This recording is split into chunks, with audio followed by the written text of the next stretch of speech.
요셉은 22년 전에 형들의 손에 의해서 채색옷이 벗겨지고 구덩이에 빠지고 또 애굽의 노예가 되었습니다. 이후에 과거의 상처와 여러 가지 트라우마가 있었음에도 불구하고 그런 부정적인 감정에 사로잡히지 않고 자신에게 꿈을 주신 그 하나님의 그 말씀을 붙들고 살았습니다. 말씀으로 단련되었다는 것은 그가 하나님의 시선으로 자기 인생과 세상의 역사를 해석할 줄 아는 자가 되었다는 것을 의미합니다. 그래서 요셉은 형들을 만났을 때 복수하지 않았습니다. 하나님이 생명을 구원하시려고 나를 당신들보다 먼저 보내셨나이다. 요셉은 우선 형들을 안심시키죠. 당신들이 나를 팔았다고 걱정하지 마십시오. 하나님이 나를 이곳에 보내신 것입니다.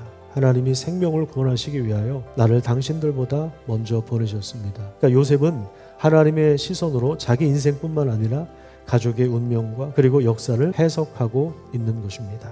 요셉은 하나님이 안 계셨다면 냉소주의자로 인생을 살다가 끝냈을 거예요. 그 다음에 요셉은 허무주의자가 되었을 가능성이 상당히 많습니다. 삶의 의미와 목적을 잃어버리는 거죠. 하지만 요셉은 하나님이 자신을 통하여 선한 목적을 이루고 가신다는 그런 관점을 선택합니다. 하나님의 시선으로 하나님의 관점으로 자신의 삶을 조명하고 자기 인생과 공동체를 바라볼 줄 아는 그러한 시야를 갖게 된 것입니다. 그래서 요셉이 총리가 되었다는 것은 성공했다는 것이 아니라 사명을 받았다는 것을 의미합니다. 우리의 인생의 좁은 이야기가 하나님의 더 큰 이야기 안에 있다는 사실을 발견하게 되면 우리가 꿈을 꾸게 되는 것입니다. 이게 500년 된 느티나무라고 합니다. 참 멋있지 않습니까?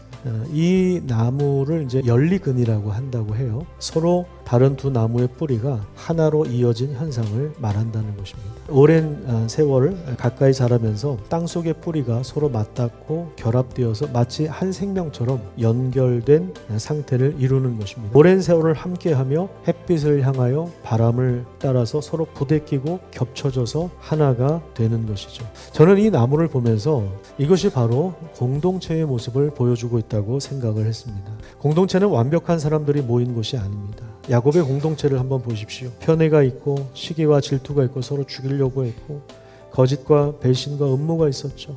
서로의 관계가 깨어져 있었습니다. 하지만 그들은 아브라함과 이삭과 야곱에게 주신 언약 안에 있는 언약 가족입니다.